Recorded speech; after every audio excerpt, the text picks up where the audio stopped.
जय हिंद प्यारे साथियों, मैं सुशील एक बार फिर से आप सभी का अपने यूट्यूब प्लेटफॉर्म टीचिंग विद सुशील में आपका स्वागत करता हूं। आई होप आप लोग स्वस्थ होंगे, मस्त होंगे, अच्छे होंगे और अपनी पढ़ाई को बेहतर तरीके से आगे बढ़ा रहे होंगे। तो आप सभी लोग फटाफट सेशन को लाइक कर दीजिएगा और अपने साथियों में शेयर कर दीजिएगा। और जो भी भाई पहली बार आ रहे हैं, प्लीज़ चैनल को आप लोग सब्सक्राइब जरूर करिएगा और बेल आइकन को ऑन कर लीजिएगा। तो अपनी तैयारी को आगे बढ़ा रहे हैं सभी लोग ना, अपनी तैयारी को आगे बढ़ाते रहिए। नोटिफिकेशन कभी भी आ सकता है, तो आप अपने तैयारी को बेहतर तरीके से आगे बढ़ाते रहिए।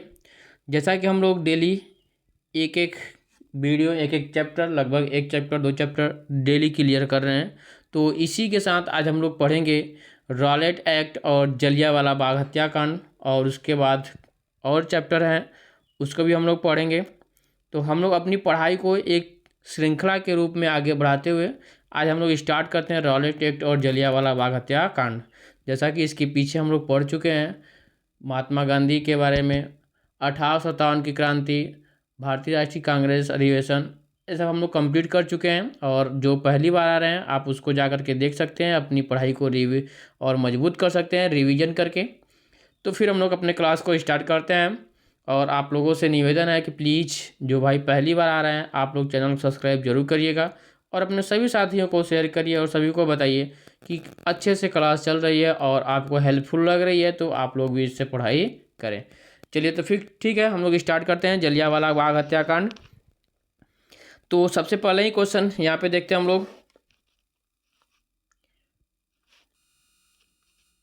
देखिए कह रहा है कि ब्रिटिश शासन द्वारा मार्च 1919 में लाए गए रॉलेट एक्ट का मुख्य उद्देश्य क्या था।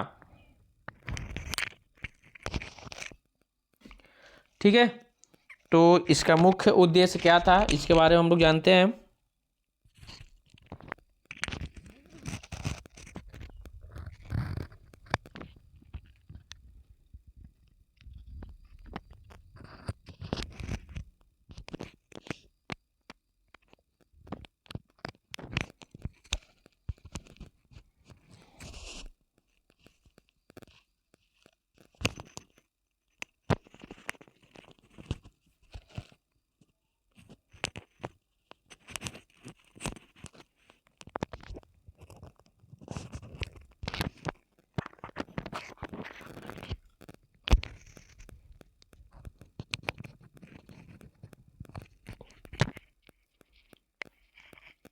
चलिए ठीक है, तो फिर स्टार्ट करते हैं हम लोग भाई। थोड़ा सा माइक प्रॉब्लम हो गया था। देखिए पहला ही क्वेश्चन है आपका, ब्रिटिश शासन द्वारा मार्च 1919 में लाए गए रॉलेट एक्ट का मुख्य उद्देश्य क्या था। तो क्रांतिकारियों का दमन करना। ये जो यहाँ से है पहला ही क्वेश्चन है आपका, इसका मुख्य उद्देश्य क्या था, क्रांतिकारियों का दमन करना था। जो रॉलेट एक्ट आया था 1919 में, इसका मुख्य उद्देश्य था क्रांतिकारियों का दमन करना। अब देखिए यहाँ पे बॉक्स में दिया हुआ है,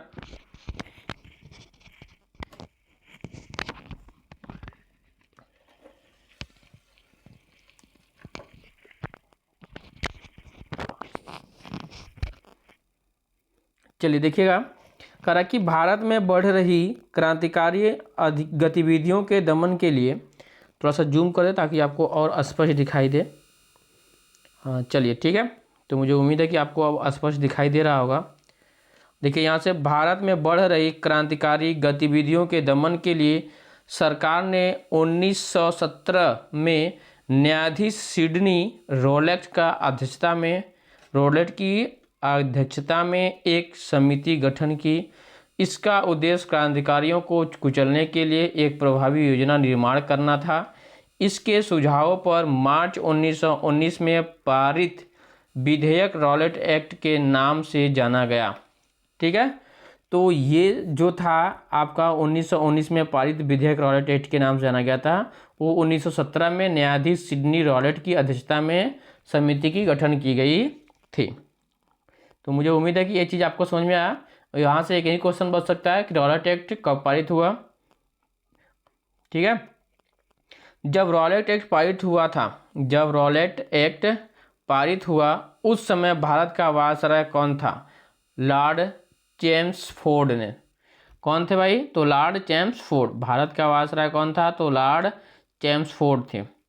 ठीक है, तो ये आपको याद रखना, ये यहाँ से क्वेश्चन बन सकता है, ये इम्पोर्टेंट लग रहा है हमें कि जब रॉलेट एक्ट पारित हुआ उस समय भारत का वायसराय कौन था, तो लॉर्ड चेम्सफोर्ड थे। कौन थे? Lord Chelmsford. चलिए आ जाते हैं आगे। देखिएगा अगला क्वेश्चन क्या है, किस औपनिवेशिक कानून को बिना वकील, बिना अपील, बिना दलील के नाम से जाना जाता है, तो यही रॉलेट एक्ट था। न बिना, इसमें क्या था, बिना वकील के, बिना अपील के, बिना दलील के नाम से जाना, इसमें कुछ भी आपको नहीं करना, डायरेक्ट पकड़ करके आपको जेल में डालना इसका उद्देश्य था। रॉलेट एक्ट के विरोध में किसके द्वारा देश व्यापी सत्याग्रह चलाने का निर्णय लिया गया? देखिएगा क्वेश्चन को फिर समझिएगा, करा रॉलेट एक्ट के विरोध में किसके द्वारा देशव्यापी सत्याग्रह चलाने का निर्णय लिया गया? तो महात्मा गांधी के द्वारा। किसके द्वारा? महात्मा गांधी के द्वारा निर्णय लिया गया था। रॉलेट एक्ट के विरोध में किसने लगान न देने के लिए आंदोलन चलाने का सुझाव दिया? स्वामी श्रद्धानंद ने। तो यहाँ से देखिए क्वेश्चन बन रहे हैं आपके, और कई बार क्वेश्चन पूछे भी गए हैं एग्जाम में। तो फिर से देखिएगा यहाँ से देखिए, बिना वकील, बिना अपील और बिना दलील के नाम से किसे जाना जाता है? तो रॉलेट एक्ट को जाना जाता है। रॉलेट एक्ट के विरोध में किसके द्वारा देशव्यापी सत्याग्रह चलाने का निर्णय लिया गया? तो महात्मा गांधी के द्वारा लिया गया। रॉलेट एक्ट के विरोध में लगान न देने के लिए आंदोलन चलाने का सुझाव दिया था किसने? स्वामी श्रद्धानंद ने। तो ये 3 क्वेश्चन देखिए, यहाँ से 1, 2 और ये 3, ये तीनों क्वेश्चन आप अपने दिमाग में बैठा लीजिएगा। चलिए आते हैं आगे आते हैं भाई। द आर्टिकल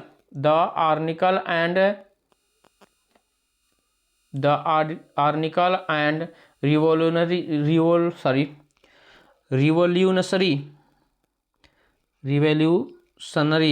क्राइम एक्ट 1919 को सामान्य बोलचाल में क्या कहा जाता है? तो रॉलेट एक्ट। रॉलेट एक्ट को क्या कहते हैं? द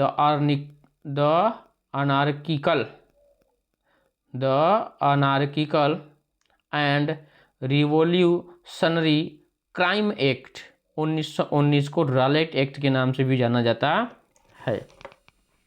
ठीक है। जलियांवाला बाग नरसंहार के पहले कौन सी महत्वपूर्ण घटना घटी थी? तो रॉलेट एक्ट पारित होना।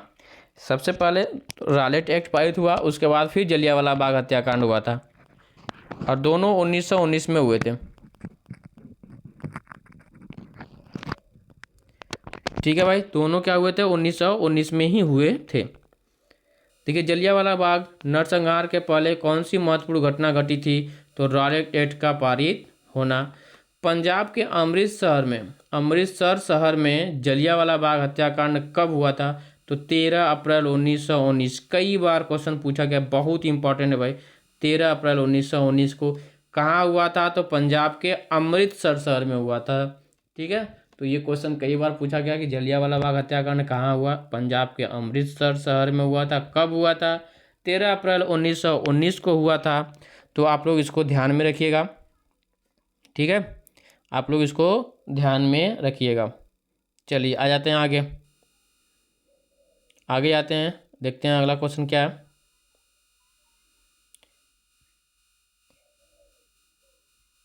देखिए यहाँ से फिर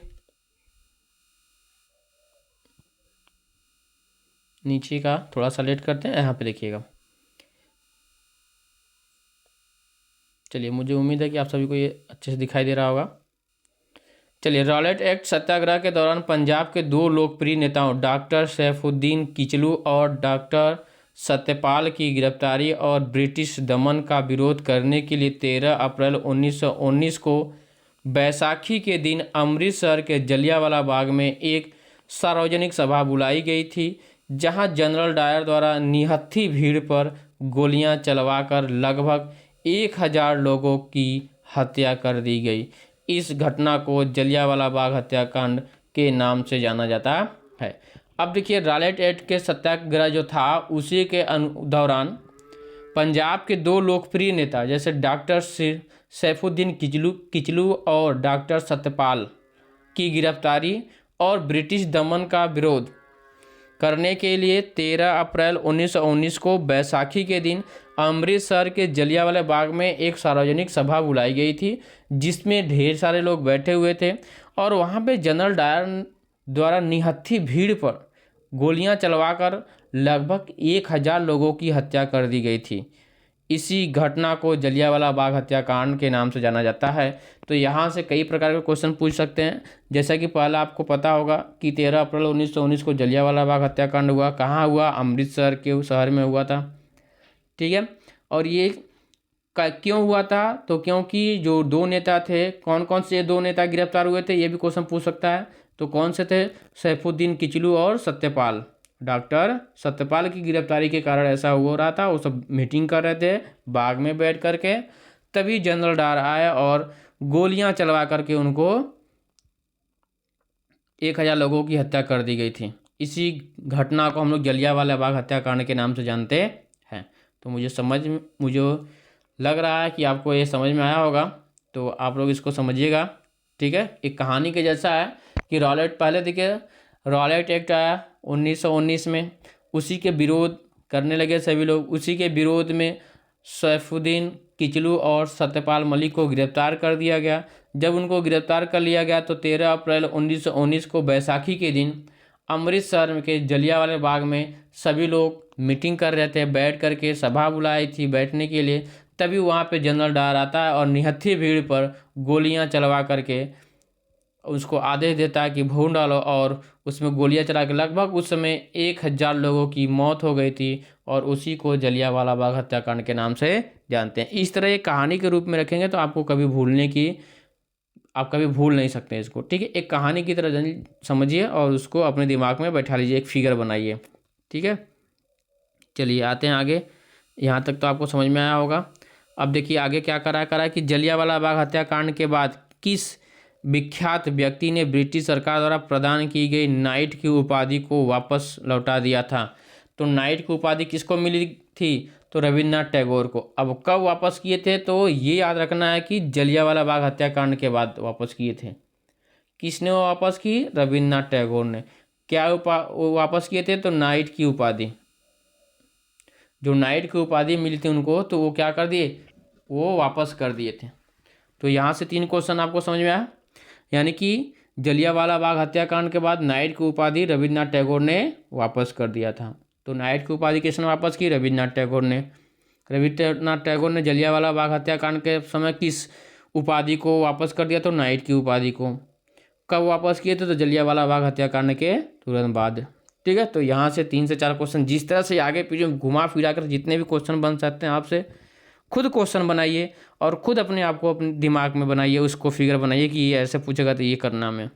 ठीक। खुद से क्वेश्चन बनाइए। कितना ये 3 लाइन का, इसमें से कितना क्वेश्चन बन सकता है? तो आप भी तो पढ़े लिखे हैं, आप भी तो समझदार हैं। अपने आप से खुद से क्वेश्चन बनाइए और उसके बाहर से कहाँ से एग्जामिनर क्वेश्चन बना सकता है? जो पढ़ रहे हैं उससे क्वेश्चन बनाइए। अधिक से अधिक जितना क्वेश्चन बनाएंगे आपको उतना ही आंसर मिलेगा और उतना ही आप संतुष्ट होंगे। चलिए आगे आ जाते हैं। कह रहा है कि जलियांवाला बाग हत्याकांड के विरोध में वायसराय की कार्यकारिणी परिषद की सदस्यता में किसने इस्तीफा दिया था? अब इस्तीफा किसने दिया जलियांवाला बाग हत्याकांड के विरोध में? तो देखिए यहाँ से दिया है के शंकर नायर ने। जो शंकर नायर थे, इन्होंने सदस्यता से इस्तीफा दे दिए थे। ठीक है। चलिए तो इनको आप ध्यान में रखिएगा। आ जाते हैं अगले क्वेश्चन पे। अगले क्वेश्चन पे आते हैं भाई। अगला क्वेश्चन है, जलियांवाला बाग हत्याकांड जांच के हेतु ब्रिटिश सरकार द्वारा किस कमेटी का गठन किया गया? तो जलियांवाला जो बाग हत्याकांड था उसके जांच के लिए किस कमेटी का अध्ययन किया गया था? तो गठन किया गया था तो हंटर कमेटी। और ये भी धोखेबाजी करके उसको जनरल डायर को बचा लिया जाता है इस कमेटी के माध्यम से भी। ठीक है। तो ये जो कमेटी की गठन की गई थी तो कौन सी थी? तो हंटर कमेटी थी। और इसके द्वारा भी जनरल डायर को बचा लिया जाता है। ठीक है। चलिए देखिए आगे चलते हैं। जलियांवाला बाग हत्याकांड के लिए जिम्मेदार जनरल डायर को किसने लंदन में मार डाला था? तो किसने मारा था? तो ऊधम सिंह ने मारा था। जनरल डायर को किसने मारा? ऊधम सिंह। कहाँ मारा? लंदन में मारा।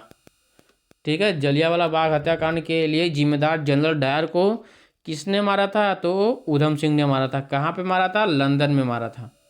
याद रहेगा आपको। चलिए बहुत बढ़िया। आ जाते हैं आगे। उसी जोश जुनून से पढ़िए जिस जो जुनून से ये सब घटनाएं घटी हुई है, ताकि आपको याद भी हो जाए। यदि उस जोश जुनून के साथ पढ़ाई करते हैं तो हमें लगता है कि आपका पूरा ध्यान इसी पे रहेगा और ये आपको याद हो जाएगी, कहानी की जैसे याद हो जाएगी पहले क्या हुआ था। अब उसकी फिगर बना करके दिमाग में रखेंगे तो आपको याद हो जाएगा।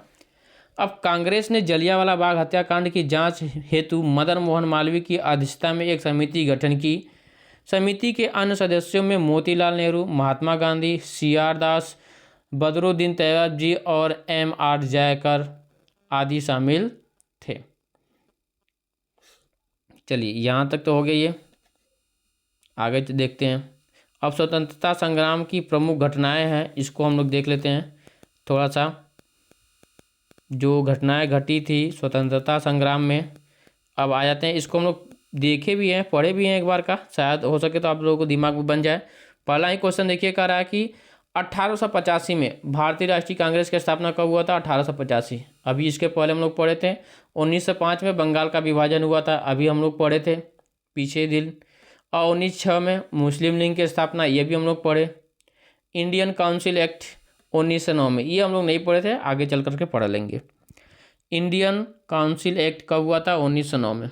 और 1912 में बंगाल विभाजन रद्द व राजधानी दिल्ली स्थापित की गई, अभी हम लोग कल पढ़े इसको। 1909 में गवर्नमेंट ऑफ इंडिया एक्ट, जिसके फलस्वरूप प्रथम विधानमंडल निर्वाचित हुआ था, इसको हम लोग पढ़ लिए। ठीक है, तो ये सब क्या है आपका एक तरह से रिवीजन करने का तरीका है। अब देखिए 1885 तो आपको हमेशा याद रहना चाहिए। 1905, 1906 इतनी बार पढ़ लिए हम लोग कि वो हमेशा हम लोग को क्या होना चाहिए? याद हो जाना चाहिए। चलिए आगे देखते हैं, आगे कौन सी घटना है। अब 1929 में भारतीय राष्ट्रीय कांग्रेस द्वारा स्वराज का पूर्ण मांग किया गया था, पूर्ण स्वतंत्रता का आह्वान किया गया था स्वराज के लिए। कब? 1929 में। 1935 में क्या हुआ था? गवर्नमेंट ऑफ इंडिया एक्ट द्वारा विधानमंडल की शक्तियों के विस्तार और निर्वाचन क्षेत्र में वृद्धि हुआ था। जो ये 1935 है, इस समय क्या हुआ था? तो गवर्नमेंट ऑफ इंडिया एक्ट द्वारा विधानमंडल की शक्तियों में विस्तार और निर्वाचन क्षेत्रों में वृद्धि हुआ था। चलिए आगे आ जाते हैं। आगे 1940 में, 1940 और 1942, 1940 में मुस्लिम लीग द्वारा पाकिस्तान के निर्माण का आह्वान किया गया था। कब? 1940 में। 1942 और 1946, 1942 और 46 में क्या हुआ था? भारतीय स्वतंत्रता के लिए समझौते की शर्तों को तय करने में कैबिनेट मिशन असफल रहा। कब? 1942 और 46 में। और 1947 में क्या हो गया था भाई? स्वतंत्रता की प्राप्ति हो गई, वह भारत का विभाजन भी हो गया, पाकिस्तान की स्वतंत्रता। तो 1947 में ये सब घटनाएं घटी थी। चलिए आ जाते हैं अगले क्वेश्चन पे। अब देखिए ये क्या कह रहा है भाई, हंटर कमीशन की रिपोर्ट जलियांवाला बाग से, हंटर सवेंटर की रिपोर्ट को गांधी जी ने पन्ने दर पन्ने निर्लज्ज सरकारी लीपापोती की संज्ञा दी थी। ये जो हंटर कमीशन की रिपोर्ट जो बनी थी, उनको गांधी जी ने एकदम पन्ने दर पन्ने निर्लज्ज सरकारी लीपापोती की संज्ञा दे दी थी। क्योंकि उस जो ये कमेटी बनी थी हंटर कमीशन की, उसमें क्या हुआ था कि जनरल डायर को निर्दोष घोषित कर दिया गया था। चलिए आ जाइए आगे। आ जाते हैं हम लोग खिलाफत एवं असहयोग आंदोलन, इसको भी देख लेते हैं भाई। खिलाफत एवं असहयोग आंदोलन, चलिए देखिएगा, भारत में चलाए गए खिलाफत आंदोलन का प्रमुख कारण क्या था? तुर्की में खलीफा पद को इंग्लैंड द्वारा प्राप्त किया जाना। जो खिलाफत आंदोलन था, प्रमुख कारण क्या था? तुर्की में खलीफा पद को इंग्लैंड द्वारा समाप्त किया जाना। दिखाई दे रहा ना? थोड़ा सा जूम करते हैं। चलिए दूसरा क्वेश्चन, वर्ष 1919 में दिल्ली में आयोजित अखिल भारतीय खिलाफत कमेटी की अध्यक्षता किसके द्वारा की गई थी? तो महात्मा गांधी के द्वारा की गई थी। तो 1919 में अखिल भारतीय खिलाफत कमेटी की अध्यक्षता किसने किया था? तो महात्मा गांधी ने किया था। ठीक है, चलिए आ जाते हैं आगे। 1920 में क्या हुआ भाई? देखिए वर्ष 1920 में इलाहाबाद में आयोजित सम्मेलन के दौरान खिलाफत समिति के द्वारा गांधी जी को असहयोग आंदोलन आरंभ करने का अनुरोध किया गया था। ठीक है, तो 1920 में असहयोग आंदोलन आरंभ करने का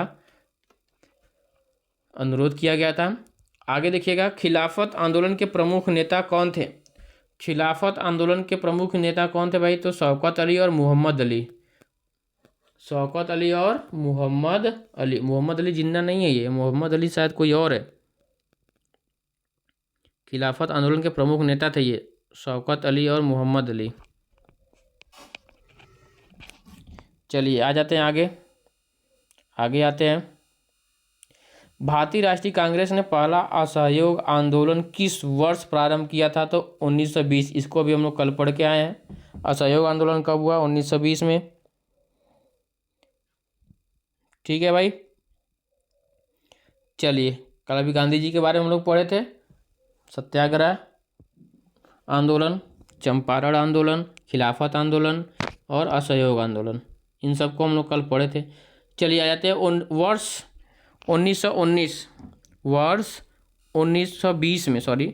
1920 के नागपुर अधिवेशन में असहयोग आंदोलन के प्रस्ताव को किसने प्रस्तावित किया था? तो C.R. दास। किसने? C.R. दास ने किए थे। ठीक है, चलिए आगे आ जाते हैं।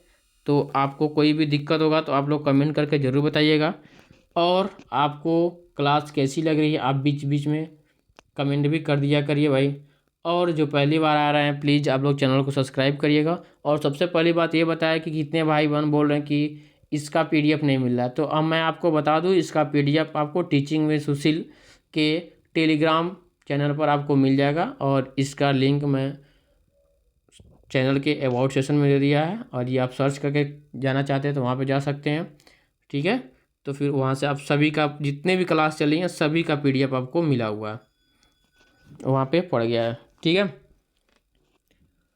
चलिए, और आप लोग प्लीज़ सपोर्ट करते रहिएगा और चैनल को सब्सक्राइब करते रहिए। और कौन सी क्लास चाहिए इसके बारे में भी आप कमेंट करके बता दीजिए। कौन सी प्रैक्टिस सेट की चाहिए वो भी बता दीजिए, तो आपको मैं उसको करवा दूंगा। ठीक है, और प्रैक्टिस सेट बहुत ज़रूरी है आपको टाइम मैनेजमेंट के लिए, स्पीड के लिए, अपनी क्षमता मापने के लिए प्रैक्टिस सेट बहुत ज़रूरी है। आप प्रैक्टिस सेट लगाते रहिए। कितना अभी पहुँचे हैं, कितनी और ज़रूरत है, उसका हमें नॉलेज होता है प्रैक्टिस सेट से। तो बहुत से प्रैक्टिस सेट है, जैसे रुकमणी हो गया, और भी हैं, ढेर सारे हैं, किरण पब्लिकेशन है, सभी का ढेर सारा प्रैक्टिस सेट है। आप बताइए जो इम्पॉर्टेंट आप सभी को लग रहा होगा, आप कमेंट करिए, मैं उस सभी का एक एक सेट भी डेली करवा दूंगा। ठीक है, तो फिर चलते हैं हम लोग अपने आगे पढ़ाई पे। बाकी आप लोग के काम है, आप कमेंट करते रहिए, चैनल को सब्सक्राइब करते रहिए। चलिए आ जाते हैं हम लोग, यहाँ तक हुआ असहयोग आंदोलन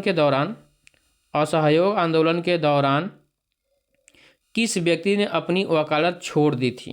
तो ये क्वेश्चन कई बार पूछा है, इसमें लोग कन्फ्यूजन हो जाते हैं। ऑप्शन में महात्मा गांधी जरूर दिया रहता है, तो यहाँ से चित्तरंजन दास थे। इसका आंसर क्या हो जाएगा आपका? चित्तरंजन दास।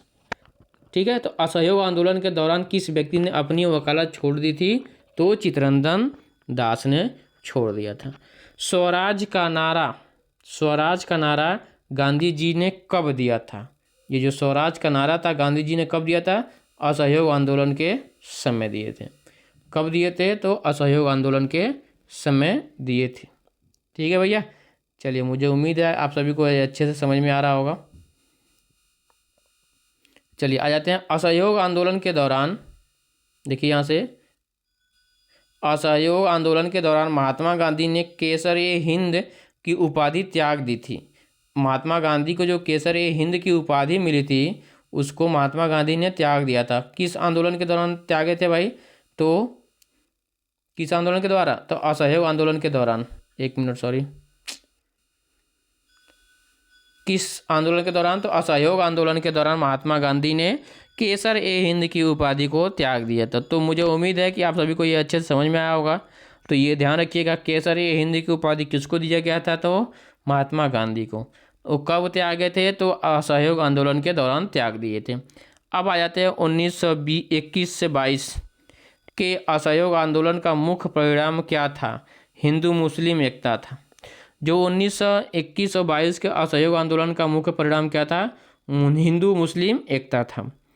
महात्मा गांधी द्वारा चलाया गया प्रथम जन आंदोलन कौन सा था? तो असहयोग आंदोलन, जो कि पहला आंदोलन यही जन आंदोलन चलाए थे महात्मा गांधी ने। असहयोग आंदोलन कब स्टार्ट किए थे? 1920 में स्टार्ट किए थे। तो ये आपको याद होना चाहिए। चलिए आगे चलते हैं। असहयोग आंदोलन के दौरान देखिए यहाँ पे, असहयोग आंदोलन के दौरान विदेशी वस्त्रों को जलाए जाने पर किसने महात्मा गांधी को लिखा कि यह निष्ठुर बर्बादी है? रविन्द्रनाथ टैगोर ने लिखा था। जब विदेशी वस्त्र को जलाया जा रहा था तो रविन्द्रनाथ टैगोर क्या लिखे थे? यह निष्ठुर बर्बादी है। अब आ जाते हैं चौरी चौरा कांड। 5 फरवरी 1922 को गोरखपुर जिले में घटित हुई थी, जिसके कारण गांधी जी ने असहयोग आंदोलन वापस कर लिए थे।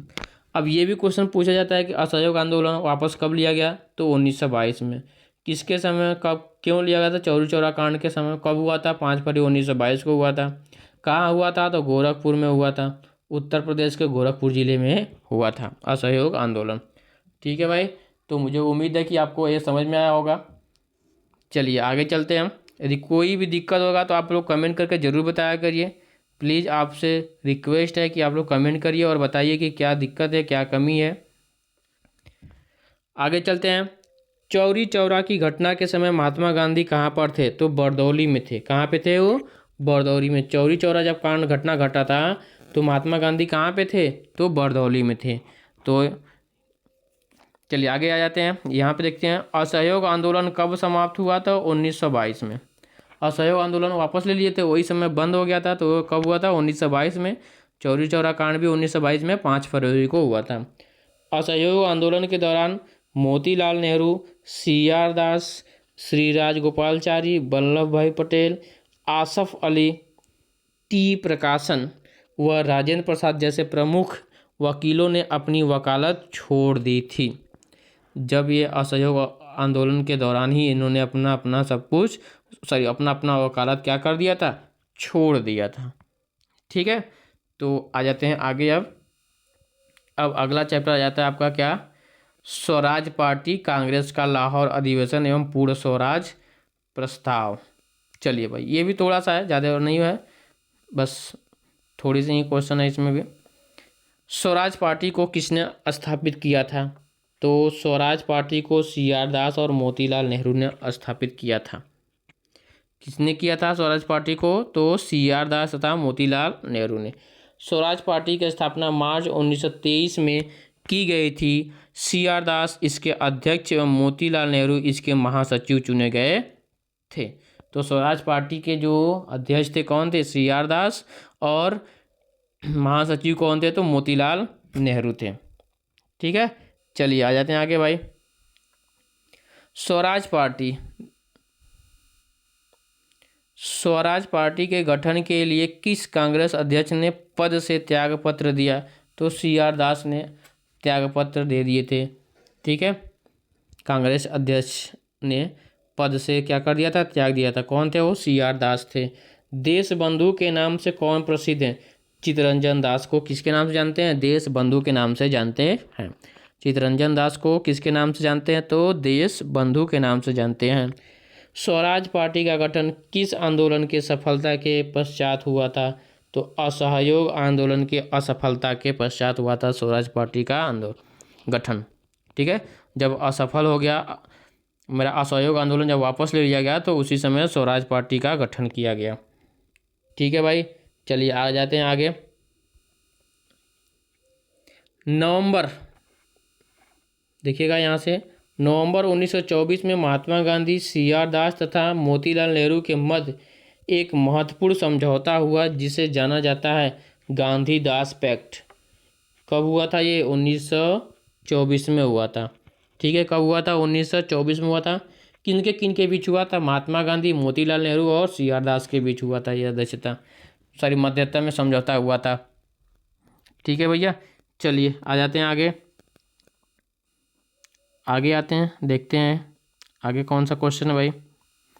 करा कि 1925 क्या है आपका 1925।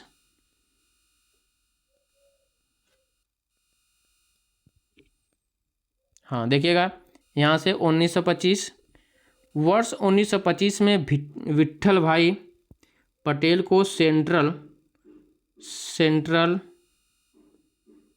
सॉरी एक बार फिर से देख लीजिएगा आप लोग।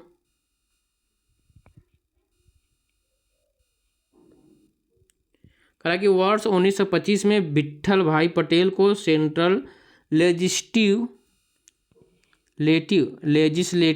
लेजिस्लेटिव असेंबली का प्रथम भारतीय अध्यक्ष चुना गया था। एक बार इसको फिर से समझिए, क्वेश्चन जब तक समझ में नहीं आया तब तक पढ़ते रहिए। देखिए क्या कह रहा है कि वर्ष 1925 में विट्ठल भाई पटेल को सेंट्रल लेजिस्लेटिव असेंबली का प्रथम भारतीय अध्यक्ष चुना गया था। ठीक है, आगे देखिए क्या कर रहा है। दिसंबर 1929 में कांग्रेस के लाहौर अधिवेशन की अध्यक्षता किसने की थी? तो जवाहरलाल नेहरू। अभी हम लोग परसों पढ़े थे जब अधिवेशन पढ़ रहे थे तब कि लाहौर का अधिवेशन की अध्यक्षता किसने किया था? तो जवाहरलाल नेहरू ने किया था। पूर्ण स्वराज का प्रस्ताव कांग्रेस के लाहौर अधिवेशन के किस वर्ष पारित किया गया था? तो 1929 में। लाहौर में ही तो मांगे थे पूर्ण स्वराज। चलिए 1929 आगे आ जाते हैं। देखिए यहाँ पे दिया गया है, कह रहा है कि लाहौर अधिवेशन में 31 दिसंबर 1929 की मध्य रात्रि को रावी नदी के तट पर कांग्रेस के अध्यक्ष जवाहरलाल नेहरू ने भारतीय स्वतंत्रता का प्रतीक तिरंगा झंडा फहराया। यानी कि 1929 में तिरंगा झंडा फहराए थे। ठीक है, कब? 31 दिसंबर 1929 में रात्रि को रावी नदी के तट पर फहराए थे। किस, ये भी क्वेश्चन पूछा जाता है किस नदी के तट पर? तो रावी नदी के तट पर। ठीक है, तो ये इम्पॉर्टेंट है, आप इसको देख लीजिएगा। चलिए आ जाते हैं अगला। कांग्रेस कार्य समिति द्वारा पूर्ण स्वाधीनता दिवस किस दिन मनाया गया? तो 26 जनवरी 1930 को। देखिए कांग्रेस कार्य समिति द्वारा पूर्ण स्वाधीनता दिवस किस दिन मनाया गया था? तो 26 जनवरी 1930 को ही मना दिया गया था। चलिए आ जाते हैं आगे। नेहरू रिपोर्ट कांग्रेस के किस अधिवेशन में निरस्त घोषित कर दी गई? तो लाहौर अधिवेशन में घोषित कर दी गई थी। कब? लाहौर अधिवेशन में उनको निरस्त घोषित कर दी गई थी भाई। चलिए आ जाते हैं, ये लास्ट क्वेश्चन है इस चैप्टर का, देख लेते हैं इस क्वेश्चन को हम लोग। और कि 17 नवंबर, लास्ट में देखिएगा 17 नवंबर 1921 को प्रिंस ऑफ वेल्स, क्या है भाई? प्रिंस ऑफ वेल्स के भारत आगमन पर संपूर्ण भारत में सार्वजनिक हड़ताल का आयोजन किया गया था। किसके आगमन पर? प्रिंस ऑफ वेल्स के भारत आगमन पर संपूर्ण भारत में सार्वजनिक हड़ताल का आयोजन किया गया था। तो फिर ये 2 चैप्टर आज हम लोग पढ़ लिए, लगभग 3 चैप्टर हम लोग पढ़े आज। तो आज के लिए इतना ही करते हैं। और आप लोगों को क्लास कैसी लगी प्लीज़ आप लोग कमेंट करके ज़रूर बताइएगा, और सेशन को लाइक भी कर दीजिएगा। और जो पहली बार आ रहे हैं प्लीज़ आप लोग चैनल को सब्सक्राइब करिए और अपने साथियों को शेयर करिए और सपोर्ट बनाए रखिए। ठीक है, तो फिर क्लास कैसी लगी आप लोग कमेंट करके ज़रूर बताइएगा भाई। प्लीज़ आप लोगों से अनुरोध है कि आपको क्लास कैसी लग रही है और क्या करना इसमें और क्या कमी है, आप लोग कमेंट करके ज़रूर बताइए। ठीक है, तो फिर आज के लिए इतना ही करते हैं, बाकी हम लोग फिर कल मिलते हैं। और डेली 1-1 चैप्टर, 2-2 चैप्टर, 3-3 चैप्टर आधे घंटे में आसानी से हम लोग पढ़ते रहेंगे और हम लोग की श्रृंखला पूरी हो जाएगी ये NCERT का। ठीक है, तो फिर हम लोग आज के लिए इतना ही करते हैं, बाकी कल हम लोग फिर मिलते हैं। तो फिर आज के लिए इतना ही, सभी को बाय बाय, टेक केयर, धन्यवाद, जय हिंद, जय भारत।